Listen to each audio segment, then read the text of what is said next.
Bonjour à tous ceux et celles qui viennent boire nos paroles comme le plus délicieux des nectars. Mais bon, il faut en prendre et en laisser tout de même, ne serait-ce que pour les autres qui vont se joindre plus tard à nous. Je reçois aujourd'hui autour de ma table pour déguster une bonne cuillerée de cette marmite que nous avons brassée à 6 bras, Kim et Annabelle. Bonjour à vous. Allô, Comment vous allez? ça va Bien. bien. Je suis contente de vous voir. Ça fait longtemps que je n'ai pas enregistré. Oui, bienvenue dans ma cabane de sorcières pour le 21e épisode de Discuter entre les dés. Et nous avons un sujet aujourd'hui qui a été lancé par Francis, qui était à la base, qui devait en fait être parmi nous à la base. Et puis, bon, la vie en aura voulu autrement. Sache, Francis, qu'il y a toujours une belle place avec un beau bol de soupe pour toi chez moi. Mais quand même, on a décidé de garder le sujet proposé par Francis et d'en discuter entre nous, puisqu'on trouvait que c'était un sujet pertinent. Donc, nous allons discuter de comment répartir équitablement le temps de jeu entre les joueurs et les joueuses. Et nous allons voguer entre différentes positions, c'est-à-dire le DM, les joueurs, les joueuses, peut-être même en tant que spectateur et spectatrice d'Actual Play, de voir comment ça prend vie dans une partie. Et pourquoi, au fond, on accorde un épisode de discuter entre les dés à ce sujet? Eh bien, on va en parler justement toutes les trois. Moi, je ne vais pas vous mentir, c'est un enjeu que je trouve nécessaire d'aborder parce que, en tant que joueuse, c'est un peu moins le cas en tant que maître de jeu, mais en tant que joueuse, j'ai de la difficulté à savoir comment gérer mon temps de jeu personnellement. Donc, je suis assez tout oui à vous écouter, à écouter vos conseils, peut-être qui pourront me permettre à l'avenir de m'améliorer ou du moins de me donner confiance. Je pourrais en parler un petit peu plus tard de c'est quoi la problématique personnellement que je vis par rapport à ça, mais justement, de voir vous, en quoi vous considérez que c'est important justement cet enjeu de l'équité au niveau du temps de jeu. Kim? Annabelle? Oh, Kim, Annabelle, Oui. vas-y, je vous lance la cuillère. Oui, moi, je trouve en fait que c'est un enjeu important parce que ça touche autant les nouveaux joueurs que les joueurs plus aguerris. Tu sais, les nouveaux joueurs, comment leur donner de la place. Donc, penser avoir le réflexe de leur donner de la place, autant que en tant que nouveau joueur ou nouvelle joueuse, de prendre sa place. Dans le fond, les joueurs plus aguerris, on a des styles de jeu différents. On joue pour différentes raisons des fois. Donc, comment aussi se partager la tarte, c'est tout le temps différent. Dans le fond, chaque nouveau groupe avec lequel on joue, des fois, même chaque nouvelle campagne, parce qu'on a des nouveaux personnages avec d'autres personnalités, c'est à retravailler, puis c'est à repenser. Donc, je pense que c'est un sujet qui, même si c'est des fois inconscient, on le travaille dans toutes nos parties. Mm-hmm. Je trouve ça intéressant, en fait, que tu parles de la notion nouveaux joueurs puis anciens joueurs. J'avais comme pas nécessairement pensé à ça au départ parce qu'effectivement, tu sais, les nouveaux joueurs, dès qu'ils commencent, on veut leur donner le goût de rester. On veut qu'ils puissent rester puis qu'ils puissent continuer à jouer. Puis en même temps, quand on est un ancien joueur, des fois, on a des mauvais plis. On a peut-être des mauvaises habitudes qu'on a prises avec le temps. Puis je pense que c'est important d'avoir en fait juste conscience de ce qu'on fait en tant que joueur ou en tant que joueuse. C'est sûr que mon opinion va surtout être au niveau de joueur ou joueuse parce que je n'ai pas vraiment DMé, du moins pas sur la chaîne. Puis j'ai fait comme juste une très courte partie dans mon temps personnel. Mais je pense aussi que c'est important de garder en tête la notion de timidité. Parfois qui peut être présente au lieu de juste considérer qu'un joueur ne veut pas participer ou ne souhaite pas faire du RP ou quoi que ce soit. Puis je pense que c'est peut-être aussi plus présent au niveau des nouvelles joueuses ou joueurs. Puis de faire la différence entre la timidité, de ne pas être capable de prendre sa place, fait que d'essayer d'être comme généreux, puis de respecter en fait juste tous les joueurs, les joueuses autour de la table, puis de distribuer son temps de jeu équitablement, parce que je pense que tout de suite, quand on parle de répartir équitablement le temps de joueur entre les joueurs et les joueuses, ben on pense tout de suite à quelqu'un qui prend peut-être trop de place, mais je pense que c'est aussi peut-être important de garder en tête que des fois, il y a des joueurs qui n'osent pas prendre trop de place, puis d'essayer de trouver le moyen de comme, leur distribuer du temps de jeu équitablement. Puis je pense aussi que des fois, quelqu'un qui va peut-être prendre trop de place, je m'y prépare un peu dans mes idées, là, mais quelqu'un qui va peut-être prendre trop de place, on va peut-être considérer que la verbomotricité de cette personne-là va peut-être être plus un mécanisme de défense parce qu'il y a justement de la timidité.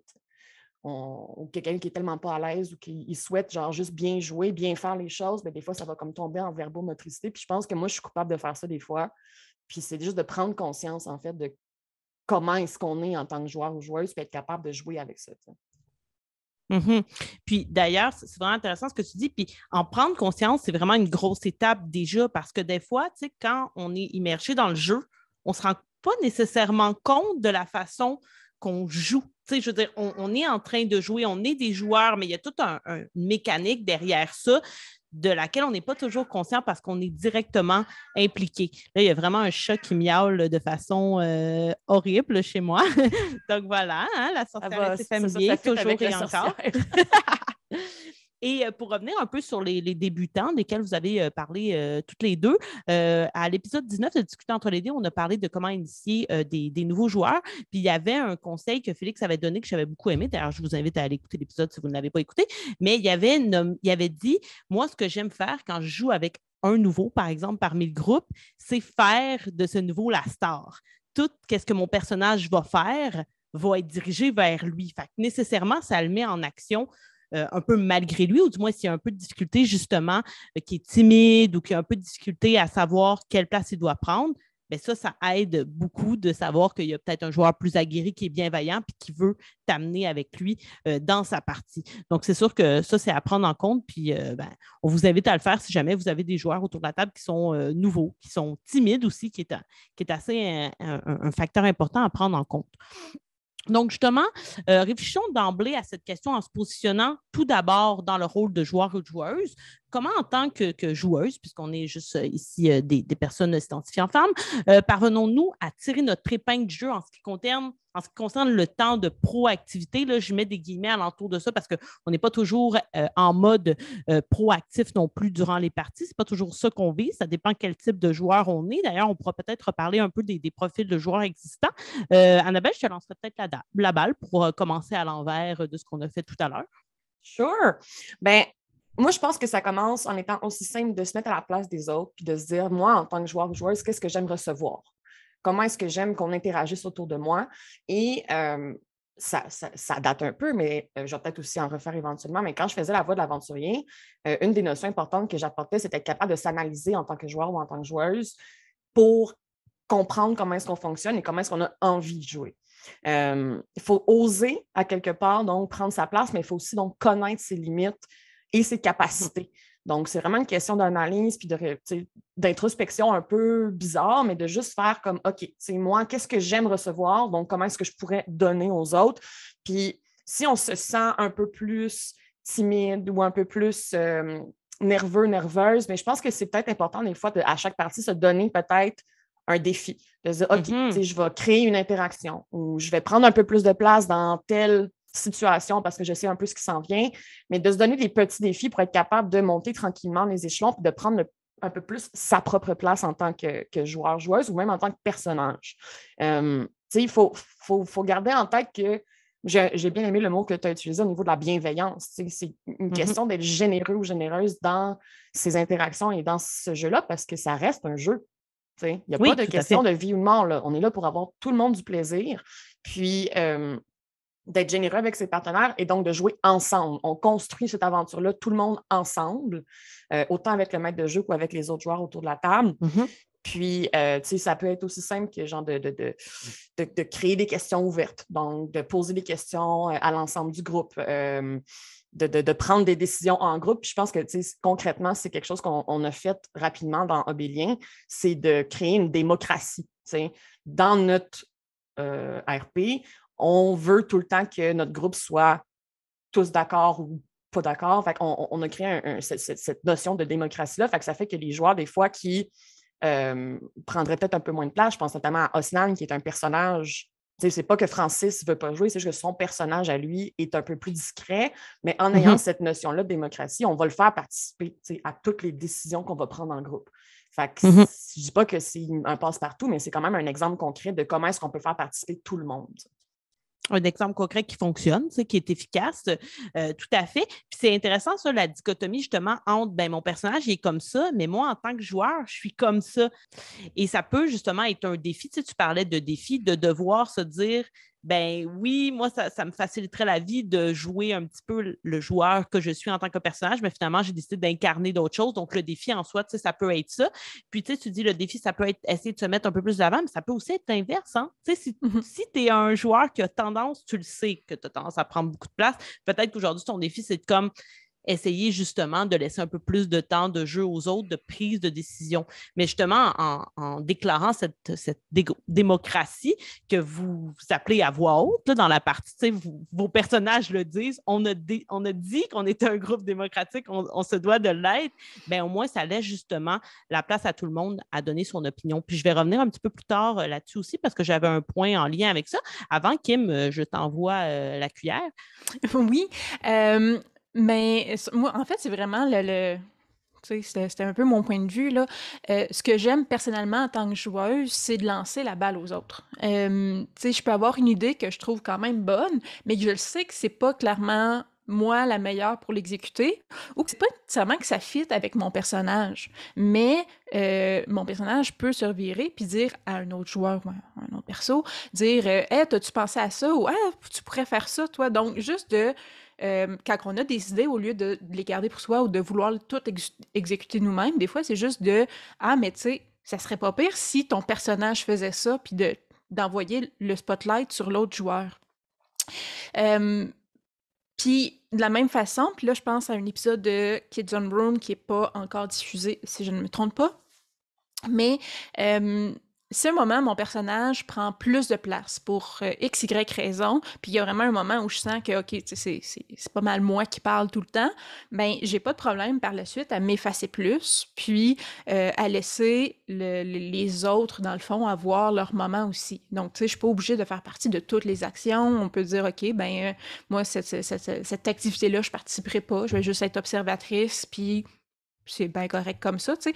Donc, on peut aussi balancer en acceptant, puis moi, ça a été ça un peu mon travail avec le temps, là, d'accepter que des fois, oui, c'est moi le personnage principal, parce que j'ai tout le temps tendance justement à ce que les autres aient leur moment de gloire. Mais, OK, on accepte qu'on a ces moments-là qui sont plus sur nous, mais aussi de retraiter un peu par la suite. J'avais une partie avec des amis, puis il y avait une discussion à savoir qu'est-ce qu'on faisait par la suite par rapport à un événement. Puis, tu sais, mon personnage était nouvelle dans le groupe. Elle avait pas vraiment d'idée sur qu'est-ce qui se passait, puis c'était quoi les intérêts. Puis j'étais juste comme en retrait. Puis je participais pas tant à la discussion. Puis un joueur a dit « Ah, mais toi, tu sais, Ilona, qu'est-ce que t'en penses? » Puis j'ai fait comme « Ben, j'en pense pas grand-chose. Je connais pas le monde de qui vous parlez. Mais juste cette interaction-là où le joueur s'est vraiment reviré vers « Ouais, tu parles pas, c'est quoi ton opinion sur le sujet? » Puis moi, c'est vraiment en personnage, comme « Ben, j'ai pas d'opinion sur le sujet, j'ai aucune idée de qui vous parlez. » Fait que c'est possible quand même, notre personnage, d'être cohérent, mais de pas interagir dans une situation. Mais en tant que joueur aussi, qui se rend compte que quelqu'un d'autre parle pas, de juste tendre une perche de... Tu sais, est-ce que c'est la joueuse qui a pas sa place pour parler ou c'est le personnage qui désire pas s'impliquer? Donc, des fois, c'est juste tout le temps dans le roleplay de vérifier si les autres sont toujours à l'aise, ont toujours leur place. Puis comme Annabelle, ouais. Je veux dire comme Annabelle aussi, là, pour moi, tu sais, le jeu de rôle, c'est un jeu d'équipe. Il n'y a rien à gagner. Ça sert à rien de chercher à se démarquer des autres joueurs. Dans le fond, en permettant aux autres de briller, c'est l'histoire au complet qui va gagner. Puis si on a plus de plaisir tout le monde ensemble à ce moment-là. Là. Puis à chaque fois que mon personnage, en même temps, je sens que moralement, il se sentirait impliqué.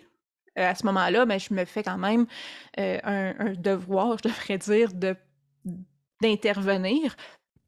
Parfois, même si ça va à l'encontre des désirs des autres joueurs / personnages. Tu sais, je tiens à garder une certaine flexibilité dans mon jeu, pas scraper le plaisir des autres, là, mais évidemment, mon personnage va quand même garder sa ligne directrice. Puis si à un moment donné, mon moment, c'est moi, je m'interpose parce que je suis pas d'accord avec l'action qu'on va poser, ou je m'interpose parce que je pense que ce qui est en train d'arriver, il faut intervenir même si tout le monde s'en sac. Mais tu sais, je pense que c'est un moment aussi, des fois, qu'en prenant une caractéristique forte de notre personnage, ça permet d'apporter un peu de jeu sur nous, puis nous permet de bouger un peu l'histoire à notre façon.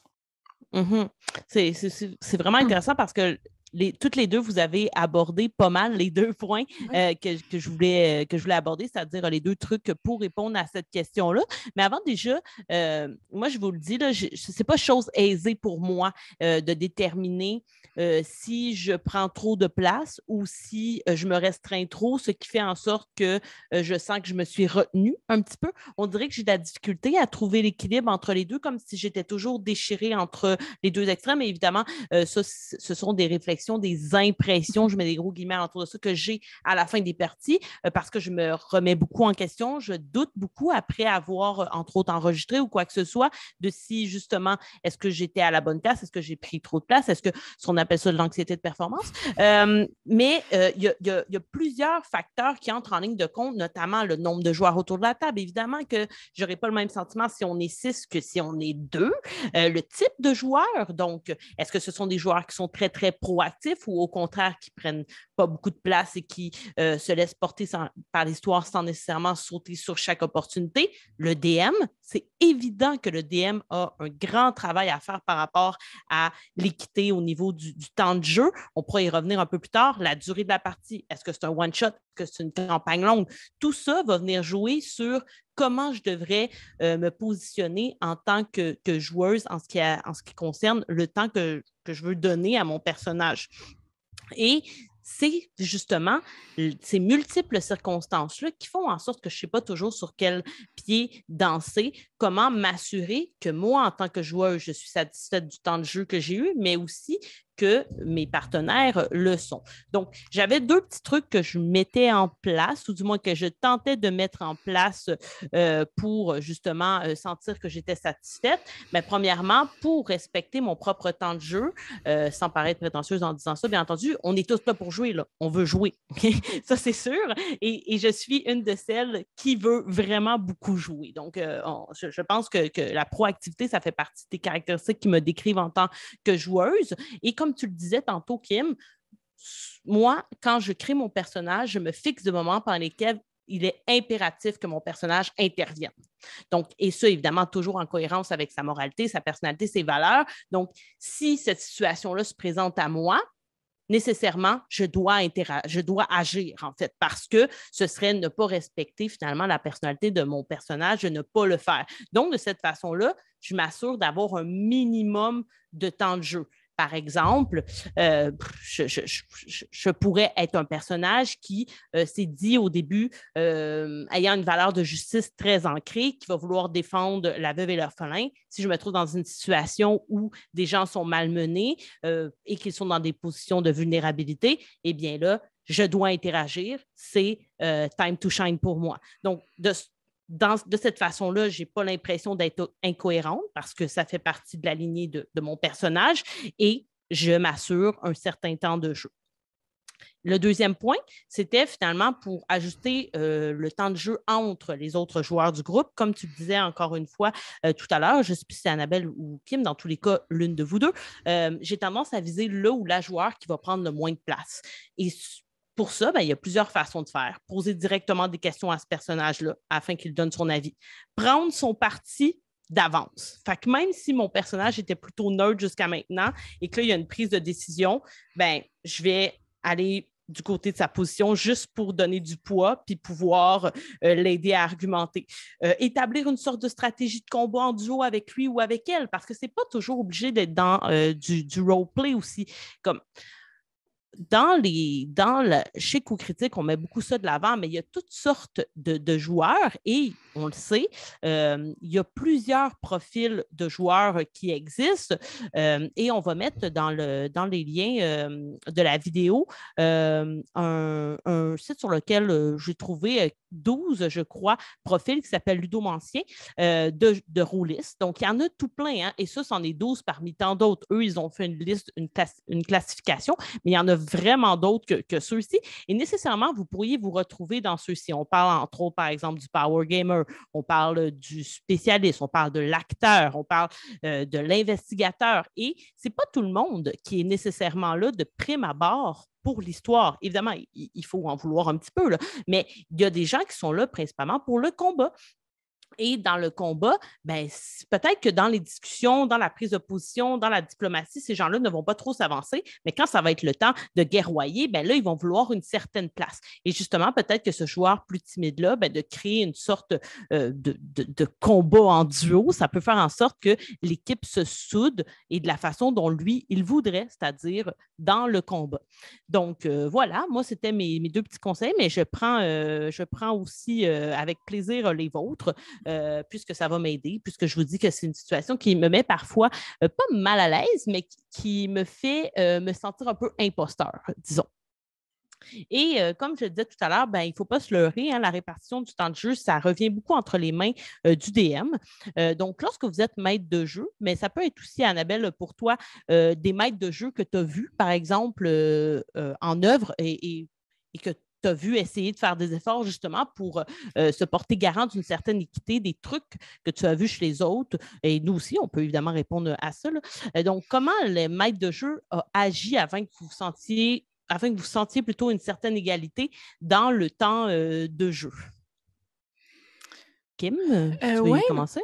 Mais en fait, pour faire du pouce sur ce que tu viens de dire, sur considérant qu'il y a plusieurs types de joueurs différents qui jouent tous et toutes pour différentes raisons. Là, on parle du power gamer à l'investigateur en passant à celui qui jouerait à risque puis serait aussi heureux. Là. Outre le fait de bien connaître le désir des joueurs autour de la table afin d'éviter les tensions, je pense que c'est aussi possible pour le maître de jeu de créer des moments de gloire pour chacun, même s'ils sont des types de joueurs différents. Donc vraiment un peu comme tu as dit, là, qu'il y ait du RP, mais qu'il y ait du combat aussi pour ces joueurs-là. Donc, un exemple plus concret, un ami à moi masterisait un one-shot de Shadowrun avec 2 autres joueurs. Un avait créé un homme d'affaires très axé sur le roleplay, donc vraiment épouvantable pour se battre. Et l'autre joueur avait vraiment fait une machine à tuer. Donc, tu sais, quelqu'un là qui était seulement axé sur le combat, qui avait aucune autre habileté ou presque. Donc, dès le début de l'histoire, mon ami, donc le DM, a mis une rencontre qui a permis à la machine à tuer de démontrer à quel point il était une brute, à quel point il aurait pu tuer tout le monde en un éclair s'il voulait. Ce qui a établi sa réputation pour tout le reste de la partie, tout le reste one-shot. Sa réputation était faite, les gens osaient plus l'affronter, il n'y a pas eu d'autres combats, mais le joueur sentait que son personnage était respecté, il était craint, puis il était super satisfait, parce qu'il disait « Moi, je veux incarner une machine à tuer, tout le monde a peur de moi, je suis une machine à tuer, tu sais, je suis content. » là. Donc, c'est pas obligé parce qu'on a quelqu'un qui veut, tu sais, qui est un peu plus power gamer puis qui aime ça avoir un personnage super puissant, de s'arranger pour qu'il se batte à toutes les 5 minutes. Des fois, c'est juste que, oui, mais ta réputation est faite, tout le monde sait que tu es hyper puissant, tu peux l'incarner, cette puissance-là, sans te battre. Donc, j'aime ça aussi, cet aspect-là. Donc, pour un maître de jeu, c'est ça, en fait, principalement, prendre en compte c'est quoi les intérêts des joueurs et de l'intégrer un peu à sa partie, mais pas juste non plus y aller au dénominateur de base, on pourrait dire, là, de « OK, tu as un personnage qui est fait pour se battre, donc nécessairement, il va tout le temps avoir de la bagarre pour ton moment de gloire. » Ça peut passer par autre chose là, quand même. Puis sinon, je pense qu'on en a parlé un peu dans les épisodes précédents, mais c'est aussi, tu sais, je reviens tout le temps avec la session 0, mais c'est vraiment ça, de bien connaître, de bien savoir c'est quoi les attentes des joueurs et de la même façon, en tant que joueur, savoir c'est quoi les attentes du DM. La première partie que j'ai masterisée, j'ai fait la gaffe parce que je voulais pas, tu sais, me mettre de pression, fait que j'avais invité juste, un paquet d'amis. Puis, c'était OK, mais tu sais... on fait ça juste pour le fun, là, c'est ça, c'est pas sérieux. Puis j'ai encore une amie qui a fait la même gaffe dans une campagne de « tu sais, on fait ça pour s'amuser, c'est pas sérieux. » Mais en disant ça, ce qu'on voulait dire, c'est, tu sais, c'est juste un jeu de rôle, là, tu sais. On se prend pas au sérieux en le faisant, mais le jeu, entre guillemets, est sérieux. Tu sais, moi, dans le fond, ma première partie que j'ai masterisée, c'était Mothership. C'est pas une comédie, là. Ça se voulait comme une ambiance horrifique puis tout, mais il y avait des joueurs qui étaient là puis qui faisaient juste des blagues tout le temps puis qui comme détruisaient l'attention à tout moment. Donc des fois, c'est de bien s'exprimer sur c'est quoi nos attentes aussi par rapport à l'ambiance qu'on veut, puis de la même façon, les joueurs, c'est quoi leurs attentes par rapport à la partie. Tu sais, si eux, dans leur tête, c'est non, si je me prends pas au sérieux, attends-toi à ce que je fasse des jokes de pète à tous les 2 minutes. C'est comme, OK, on va clarifier un peu certaines notions. Donc, c'est cette session zéro-là, je pense qu'elle était aussi importante pour les DM pour bien saisir, en bon français, là, les intérêts des joueurs puis leurs attentes aussi par rapport à la partie. Puis ça permet de bien calibrer aussi comment les faire briller dans certaines circonstances. Voilà. Tout à fait, parce que tu vois, si je joue avec un groupe qui passe son temps à faire des jokes de pète, moi, la joueuse proactive, j'aimerais pas ça. Là. Pour moi, c'est du temps de jeu pertinent de perdu. Vous comprenez la façon dont je vois les choses. Chaque minute dans le sablier est importante. Annabelle, de ton côté, des DM que tu as vu mettre en place des stratégies ou des trucs, ou même toi, dans la courte campagne que tu as menée hors écran, que tu as pu pratiquer aussi de ton côté? Je voulais juste comme faire du pouce 3 secondes là, sur le fait que tu as dit que tu as fait Kim, une game de Mothership, puis finalement, ça a été comme un peu trop funny. Ça m'a juste fait penser au one-shot que j'ai fait avec Travis et Pépé pour comme le mois de l'horreur. Puis là, on fait une game de Mothership, puis on pisse dans nos culottes tellement qu'on est mort de rire. Puis justement, Pépé avait dit comme je savais que les deux, vous êtes un peu niaiseux quand vous êtes ensemble, puis je savais que ça allait pas être horrifique, puis que ça allait être drôle. Là, les attentes étaient là, mais Mothership, c'est pas tout le temps épeurant. Ça peut être très, très cave. Mais pour en revenir au sujet principal de cet épisode, ben moi, concrètement, on s'entend que mes expériences de jeu, ça a souvent été avec Coup Critique parce que mon temps est limité dans la vie, puis j'en ai beaucoup donné à Coup Critique. Mais c'est surtout Pierre-Philippe et Félix-Antoine qui m'ont DMé en général. Puis un des bons exemples, ma liaison, c'était pas la bonne. Un des bons exemples que j'ai observé principalement au niveau de la campagne Obélien, c'est quand Pépé a commencé à introduire les flashbacks. Puis ça a été comme un moment tournant, je pense, dans notre campagne, de faire comme, OK, on comprend rapidement que mon personnage d'Aïrou et le personnage de Félix-Antoine, Alphonse, sont extrêmement verbomoteurs, ils vont prendre toute la place de jeu, et que parfois Osnan, qui est un personnage timide, mais qui quand même mérite son moment de gloire. Donc, je trouvais que c'est super intéressant comme façon de donner un peu de temps de shiner par épisode, donc par session, à tout le monde. Puis ça me fait aussi penser au fait que c'est correct d'avoir des très gros moments en tant que personnage, en tant que joueur, puis d'avoir comme un moment où est-ce que c'est toi, puis c'est pas une question de compter chaque minute d'interaction, puis de dire comme « Oh mon Dieu, j'ai parlé comme plus que l'autre ce tour-ci », puis surtout en campagne, parce qu'on va se revoir souvent, puis on file pas tout le temps bien, puis ça arrive des fois qu'on est plus fatigué, puis ça arrive des fois qu'il y a plein d'affaires. Fait que je pense que c'est important aussi de se rappeler que c'est correct d'avoir des gros moments, puis oui, il faut partager la partie, mais des fois, regarde, je vais te laisser aller pendant 2 heures, puis la semaine prochaine, ça sera moi, puis l'autre semaine d'après, ça sera lui, puis c'est tout. Là. Je pense qu'il faut garder comme un œil général là-dessus. Ça, c'est comme la petite parenthèse que je faisais à ce niveau-là. Je pense aussi qu'un maître de jeu généreux et qui est conscient du temps de joueurs et des joueuses, c'est un DM qui est conscient du gros travail qu'on fait en tant que joueur sur notre backstory. Qui est un énorme travail pour la plupart des joueurs ou des joueuses. Je sais que nous trois, on est comme... on adore ça, faire ça, puis on va passer des heures, puis on va avoir un document de 42 pages pour un one-shot. Mais je pense que, surtout en campagne, encore une fois, c'est important pour un DM d'être conscient de l'effort qu'on a mis là-dedans, et donc qui sait à quel moment nous mettre en valeur dans sa campagne et introduire un peu de ces facteurs-là qu'on a créés. Donc, un DM qui a accès à nos backstories, qui veut intégrer ça dans sa campagne, va réussir à faire shiner, je crois, chacun de ses joueurs et de ses joueuses parce qu'il va avoir introduit des choses qui nous appartiennent dans sa campagne. Donc, ça, je pense que c'est une manière de bien intégrer chaque personne autour de la table. Ensuite de ça, j'en ai quand même parlé une couple de fois dans La Voix de l'aventurier, puis c'est un sujet qui m'intéresse énormément, les conflits. C'est tellement important, puis c'est tellement intéressant, puis il ne faut pas voir ça comme quelque chose de négatif, parce qu'au contraire, c'est là qu'on peut s'amuser réellement entre joueurs et entre joueuses en créant des conflits entre personnages. Bien entendu, il faut faire attention, la limite entre le réel et le jeu, mais je pense que surtout à une session zéro, ou si on est capable de parler peut-être avec les autres joueurs avant une partie, puis faire comme je pense qu'on va peut-être se chicaner, mais c'est nos personnages, right? Mm-hmm. Oui, super. Si t'es pas à l'aise, fais-moi signe. C'est déjà arrivé une fois avec Félix-Antoine qu'après une session d'enregistrement d'Obélien, puis que ça a été très, très houleux comme conflit, de faire comme t'es correct, hein? On n'est pas allé trop loin. C'était juste nos personnages. Oui, c'est beau, good. T'sais? Mais je pense que ça, c'est une super belle façon pour un maître de jeu de mettre des personnages en valeur en créant des conflits qui vont les faire, genre, lever un peu, puis chauffer un peu le sang, puis faire comme, OK, là, je suis impliquée émotionnellement, donc je vais plus participer. Puis, tu en as parlé un peu aussi, Marika, mais effectivement, coup critique, on est full axé sur le RP.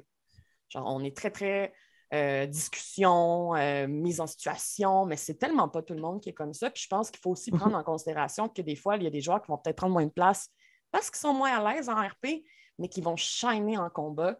Puis pour un maître de jeu, justement, de créer des duels ou de s'assurer pendant un combat que comme cette personne-là a un ennemi, puis il y a comme un grand moment où est-ce qu'il va pouvoir utiliser sa panoplie de sortilèges ou comme de sortir comme ses grosses armes, puis show off, c'est cool. Puis il faut donc effectivement être conscient de quel type de joueurs sont autour de la table. Puis une dernière fois, encore une fois, être conscient en tant que joueur ou joueuse de ses forces et de ses faiblesses, puis d'être capable de jouer avec ça. Tout à fait. Ça, c'est toute une question d'analyse, hein? Autant en tant que DM qu'en tant que joueur, peut-être encore plus même en tant que DM. Moi, lorsque j'écoute mes joueurs en train de jouer, je suis toujours en mode OK, j'analyse telle affaire. Là, il vient de dire ça. Là. OK, lui, il est un peu plus à côté, je vais essayer d'y lancer la balle. J'utilise mes NPC un peu comme les tentacules d'une pieuvre. Puis, OK, lui, il y en a un petit peu moins, je vais pousser vers là. Fait c'est vraiment d'avoir tout ça en main. Puis, des fois, tu sais, je veux dire, ça reste un jeu, OK? Mais on est quand même, on a l'air de jouer, on a du fun, tout ça, mais il y a beaucoup de choses qui se passent dans notre caboche pendant que la partie roule et beaucoup de choses auxquelles on doit penser. Et en tant que DM, j'ai plus de trucs parce que, sans vous mentir, même si jusqu'à maintenant, ça ne paraît pas tant chez Coup Critique, je suis plus souvent DM que joueuse. En présentiel avec les amis, là, je suis la DM forever. Donc, j'ai plus de trucs parce que, justement, je me pratique plus, disons, à être DM. Mais ce que j'aime, et je vais rebondir sur un des points que tu as abordé, Annabelle, le conflit, pour moi, c'est vraiment un super sac à surprise. J'adore faire du conflit avec mes joueurs et c'est sûr que c'est privilégié quand on connaît bien, quand on a déjà joué ensemble justement pour ne pas tomber dans des zones qui pourraient être un peu floues, mais les mettre face à des situations qui vont les diviser. Donc, dans ce contexte-là, la discussion risque de bien rouler puisqu'ils seront appelés à donner leur opinion personnelle, ce qui va faire en sorte que chacun aura un instant privilégié pour dire « ben moi, je suis d'accord ou je ne suis pas d'accord », puis ils vont devoir argumenter entre eux. C'est rare que dans ces moments-là, il y en a un qui reste en retrait. En général, tout le monde a envie de se positionner ou du moins de se joindre à un autre qui a donné sa position. Fait que ça fait beaucoup de temps de jeu entre eux. Le DM peut prendre une pause. Souvent, le DM va juste observer ce qui se passe. Fait qu'il va mettre la bombe puis il va regarder ce que ça fait quand ça explose. Fait que ça, c'est des beaux temps pour le DM. Un peu comme ce que tu disais par rapport au backstory, au background. Ça, c'est super bon pour le joueur, mais c'est super bon pour le DM parce que nous, on en écrit des choses. En tout cas, moi, je suis une DM qui écrit beaucoup. Puis moi, ça m'enlève de la pression sur mes épaules. Je me dis, hey, tu es en train de me donner le corps de ton histoire. Vas-y, donne-moi ça. Moi, je vais juste venir finalement remplir les trous. Puis en plus, je sais que ça te fait plaisir quand je viens mettre un personnage que tu avais glissé, puis que là, il prend vie réellement dans la partie. Donc ça, c'était aussi un des points que je voulais aborder, le fait de créer des NPC, soit que le joueur va l'avoir créé dans son background ou que je vais amener un NPC qui va être d'emblée associé à certains personnages. Donc, par conséquent, les joueurs vont pouvoir avoir des moments qui sont uniques avec ceux-ci et ça va leur garantir justement un certain temps d'antenne, on peut dire. Donc, des scènes qui vont être écrites axées sur un joueur ou un joueur spécifiquement, un peu comme les flashbacks utilisés par Pépé. D'ailleurs, que je réutilise dans mes parties en présentiel pour une partie avec des joueuses. Donc, à chaque partie, il y en a une qui a son moment de flashback et ça lui appartient à elle. Puis, tu sais, en général, c'est assez intéressant pour que les autres joueurs écoutent puis soient aussi intéressés un peu comme si on écoutait une série finalement. T'sais. Donc, puis ça fait en sorte qu'il y a des NPC qui sont associés. Moi, j'aime bien ça, comme l'homme oiseau là, qui était associé avec Nairou. Pour moi, ben, ce NPC-là, c'était à Nairou. C'est comme... ils allaient ensemble. Si on le voyait, c'est sûr que Nairou allait être, elle allait être bien d'aller lui parler, elle allait se sentir à l'aise avec lui. Donc, ça met aussi en confiance tes joueurs de savoir, OK, oui, je peux m'appuyer sur les autres joueurs, mais je peux aussi m'appuyer sur des personnages qui ne sont pas des joueurs et avec qui je sais que je peux jouer. Évidemment, tout à l'heure, Kim, tu as parlé, je pense que c'est Kim, je suis certaine, du fait que c'est pas tout le monde qui prend la même façon son plaisir à jouer. Donc, ça, c'est important que le DM le prenne en compte et aussi de poser justement des questions plus directement envers des joueurs qui sont peut-être un peu plus discrets. Mais c'est correct aussi d'être un peu plus discret, comme on disait tout à l'heure. Donc, voilà pour ça. Prenez-en dans votre pipe les DM. J'espère que vous avez aussi d'autres trucs. Si jamais vous en avez, n'hésitez pas à nous les partager. Tout le monde ne cherche qu'à s'améliorer. On arrive bientôt vers la fin, avant la question poison. Ici, j'ai une question qui est, selon vous, justement, est-ce que c'est un sujet qu'on devrait aborder avec nos joueurs et nos joueuses, soit en tant que DM ou avec les autres joueurs autour de la table? C'est-à-dire, par exemple, dans le cas où on se rend compte que l'un d'entre nous mange un peu trop la grosse part de la tarte, est-ce qu'on peut en parler? Est-ce qu'il y a une façon de faire? Est-ce que, selon vous, on peut parler de tout, mais ça dépend de la façon dont on l'aborde? Moi, c'est un peu ma façon de voir les choses. Je pense qu'on peut tout dire. Après, ça dépend de la façon dont on le dit. Mais est-ce que vous pensez que ça revient plus au DM de le dire? Est-ce que vous pensez qu'il y a des circonstances ou des contextes où il vaut mieux ne pas le faire? On s'approche de la question, justement, de la question poison. Là, ça devient un petit peu plus croustillant, peut-être.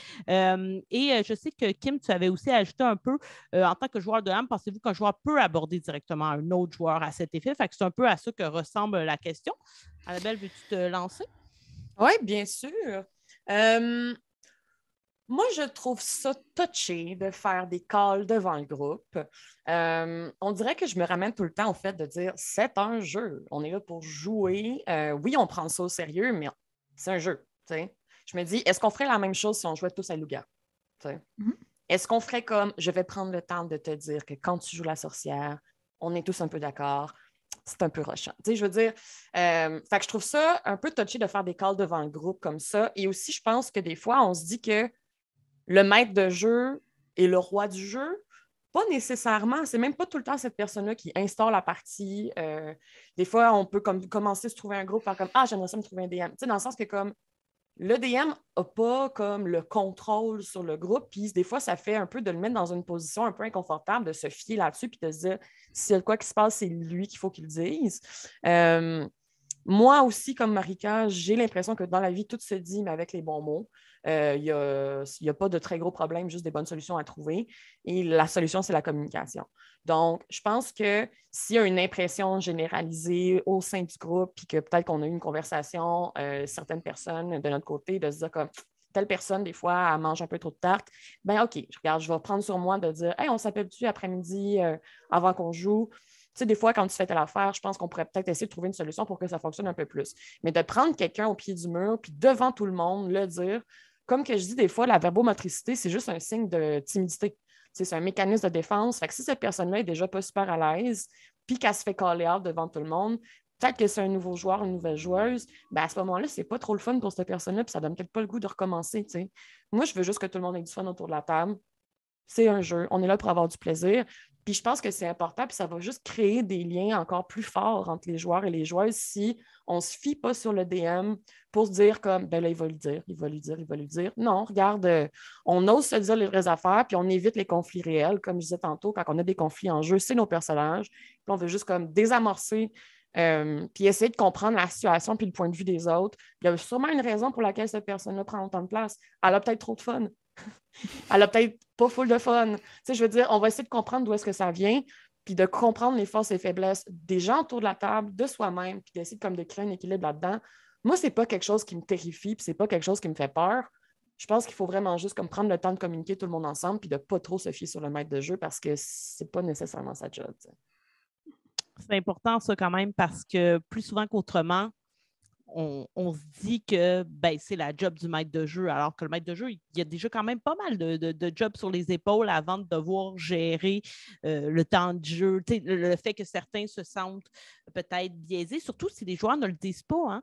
Ça peut être le maître de jeu à la fin de la partie qui fait comme, bon, est-ce que vous vous sentez bien? Est-ce que tout le monde est à l'aise? Ça, c'est normal. Je pense que c'est nécessaire. Mais justement, ça serait à ce moment-là qu'il faudrait peut-être que des joueurs qui ont peut-être senti justement ce malaise-là. Là, ce que j'entends, Annabelle, c'est que toi, tu es plus team, on en parle, mettons, à huis clos, pour ne pas mettre la personne mal à l'aise. Kim, de ton côté, comment t'envisages ça? Tu penses-tu que c'est la job du DM? Tu penses-tu que c'est la job du groupe? Que ça peut se faire peut-être entre personnes? Encore une fois, il y a plein de facteurs. Hein? Est-ce que ce sont des amis qui jouent ensemble depuis 20 ans? Peut-être que là, on va être plus à l'aise de se le dire devant tout le monde. Est-ce que c'était la première session? OK, on va peut-être se garder une petite gêne. Évidemment, on garde ça en tête. Oui, moi, la première campagne à laquelle j'ai participé, justement, on s'entend, j'étais toute nouvelle joueuse dans un nouveau groupe. Mon ami, c'était le DM, puis je connaissais pas beaucoup de monde autour de la table. Puis comme j'étais nouvelle, j'osais pas trop m'imposer, on s'entend. Mais il y a plusieurs moments où ça aurait été pertinent, voire nécessaire que mon personnage intervienne ou parle, ou que ça aurait été comme à lui d'intervenir, qu'un autre joueur qui était... qui prenait beaucoup de place, on va dire comme ça, là. Donc, lui, il était vraiment dedans, puis en parlant par la suite avec le DM, le joueur est toujours comme ça, là, il prend toujours beaucoup de place, est très généreux, on va dire comme ça, pour les DM. Mais moi, ça faisait que j'étais un petit peu plus pris dans le coin, puis je voulais pas interrompre, je voulais pas intervenir. Donc, ma position en tant que joueuse, ça a été que j'ai pas osé d'aborder l'autre joueur, parce que je le connaissais peu. Mais on m'a toujours dit que c'était le rôle du DM. S'il y a un problème, parle-en à ton DM, lui va s'en occuper. Mais de la même façon, j'en ai jamais parlé à mon DM parce que je me sentais mal d'aller rajouter ça, de dire, OK, mais tu sais, s'il y a quelque chose de pas particulièrement agréable dans la vie, c'est bien de dire à quelqu'un, ouais, mais tu sais, la manière que tu fais ça, ça blesse les autres ou les autres apprécient moins. Tu sais, c'est quand même blessant, c'est pas agréable à entendre. Puis de dire, OK, mais maintenant, toi, occupe-toi de le dire, ce bout de plate-là, tu sais. Fais la job odieuse. Et je me sentais mal, j'ai dit, je vais prendre sur moi, puis that's it, puis on s'en va pas décourager de jouer, là, on s'en doute. Mais c'est ça. Mais il y a tout le temps eu cette espèce de conflit-là de est-ce que c'est la place du joueur? Est-ce que c'est la place du DM? Je suis contente de vous entendre dire que oui, les joueurs ont pu intervenir. Je pense que ça dépend aussi de c'est qui autour de la table, puis est-ce qu'on connaît bien les gens ou pas. Puis moi, j'aime bien l'idée, et là, des formations professionnelles obligent, là, imaginez ça un peu comme, c'est pas on s'entend le même rapport d'autorité, là, mais pour un DM, un peu comme avec une salle de classe, où je suis tout le temps d'y aller en gradation. Il y a des élèves qui dérangent, tu commences pas en disant « Hey, Tommy puis Joachim, s'il vous plaît, taisez-vous. » Tu commences par les regarder. Là, on en a parlé tantôt, mais ça peut être juste de spécifiquement s'adresser à un autre personnage pour lui dire « Regarde, oui, c'est beau, je suis contente d'avoir ton input, mais... » Je veux savoir, cette personne-là, elle, qu'est-ce qu'elle en pense, tu sais. Donc, ça peut être en gradation comme ça peut être, tu sais, on y va par étapes pour essayer de faire comprendre à la personne de, OK, ouais, mais tu sais, on va donner de la place aux autres, puis ça marche pas, mais c'est pas de nécessairement dire devant tout le monde. Ça peut être comme un prof à la fin qui rencontre l'étudiant qui dit « Hey, tu passeras à mon bureau quand tu auras le temps » ou « Hey, peux-tu rester 5 minutes? J'aimerais ça qu'on se parle, tu sais. » Puis les autres s'en rendent pas nécessairement compte. Juste pour dire « Ouais, mais je sais pas si tu as remarqué, j'ai aujourd'hui, j'ai fait ces démarches-là. » Tu sais. Fait que déjà, la personne, elle a peut-être la chance, ou peut-être qu'elle s'en rend compte en cours de partie, qu'il y a une tentative de donner de la place à d'autres personnes. Puis ça peut aider à contextualiser quand elle se fait rencontrer aussi, de dire « Ben voilà, tu sais, telle ou telle personne ont peu de place parce que tu interviens souvent. C'est le fun que tu sois enthousiaste, mais elles aussi veulent être enthousiastes, elles aussi veulent participer. Fait que je pense que tout est dans la gradation.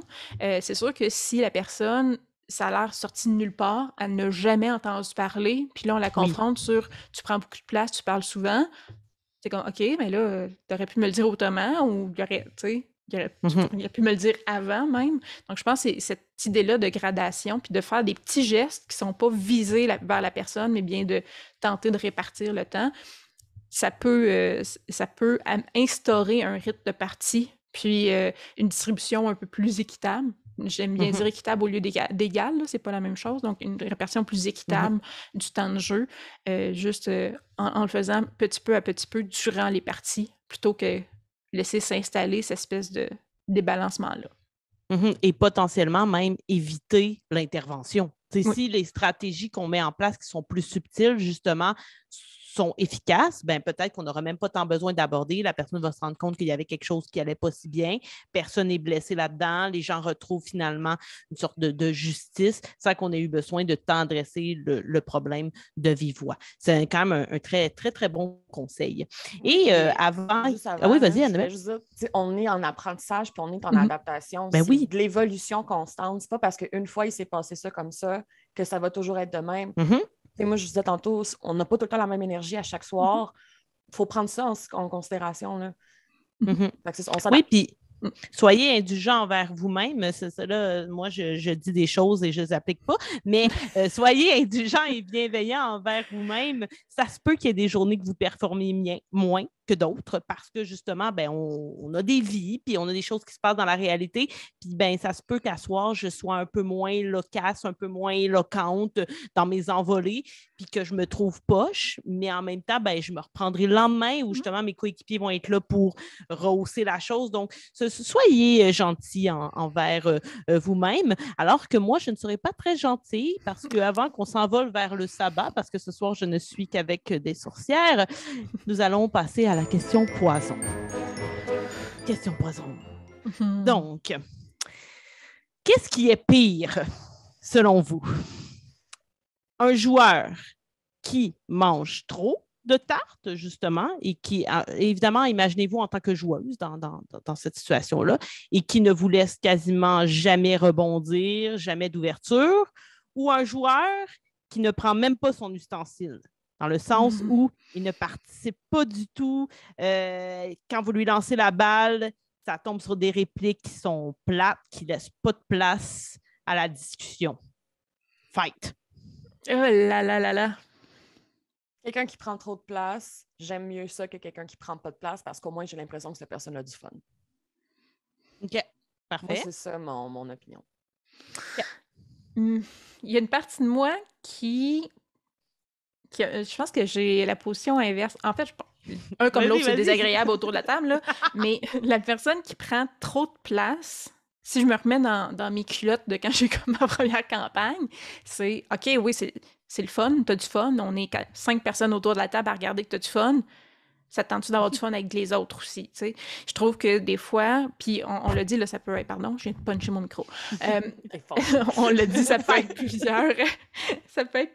peut y avoir plusieurs explications, mais quand c'est systématiquement comme ça, parce que la personne est enthousiaste, puis elle aime ça prendre la place, puis elle aime ça prendre le lead dans l'histoire, des fois, c'est comme, OK, mais, tu sais, sois un peu empathique ou mets-toi, du moins dans la peau des autres, de...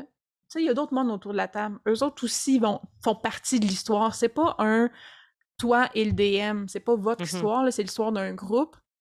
Puis quand t'interromps les autres ou quand tu laisses pas de place aux autres à agir, rendu là, c'est joue tout seul, là. Ça joue pas un jeu qui implique plusieurs personnes si t'es pas intéressé à jouer avec les autres personnes. Je trouve ce comportement-là particulièrement...